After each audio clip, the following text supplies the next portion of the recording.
and I guess some of the uncertainty comes from the fact that no one's really been able to properly explain what is the cloud. Right. There's like, it's just, we send information and it's up there and it's handled, right? Like they just think it's a magical, mystical thing that just holds information. But in reality, there's a lot of infrastructure in place. So maybe if you can dive into that at high level, how the cloud is created and where does it exist? I think it would help our audience understand a little bit more what the cloud even means. The cloud exists on your own personal device, on your phone. Where's my phone? Right here. It exists there. And why I say that is that the cloud is really a peer-based network, both with secure, facilities that are designed data centers that we've all seen in movies and a variety of different places. But it's also the data that's sitting on your phone, which is then, and I use this as an example for those of us that have Apple iPhones, we're using iCloud. That's one way to basically share the data. So the data resides both on your phone as well as within the infrastructure that Apple has set up. Where is it? It's everywhere. And the reason that I use that expression or that explanation of it is it started a very long time ago. The reality is that if you go back to the Industrial Revolution, that's where it started, but we won't go there. Not the sharing aspect, but really the automation aspect. And that led to a requirement of companies to have some kind of a network. There was something that was created. A lot of people know or have heard the term ARPANET before. Then there's a low-base satellite network. You mentioned Starlink before. That's what they use, their own satellites. Some of us use Sirius XM, which is a satellite-based radio system. It's using all of the same infrastructure, pieces of that same infrastructure, along with dedicated infrastructure that was built specifically to connect everybody together, everything together. So that's the cloud.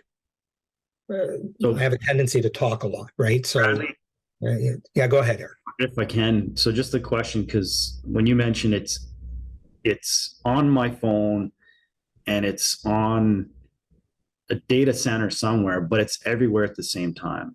It's because you're interconnected via network, right? So we're interconnected. Is there like copies of this information on say multiple different servers and different data centers?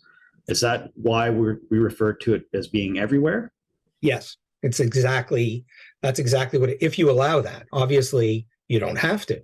Okay. I used to deal with a company who had a dedicated room for their employees to go out to the internet.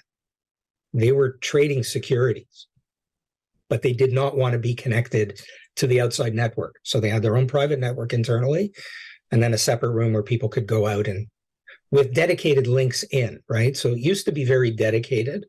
And today it's really an open infrastructure that we can create private networks, virtual private networks.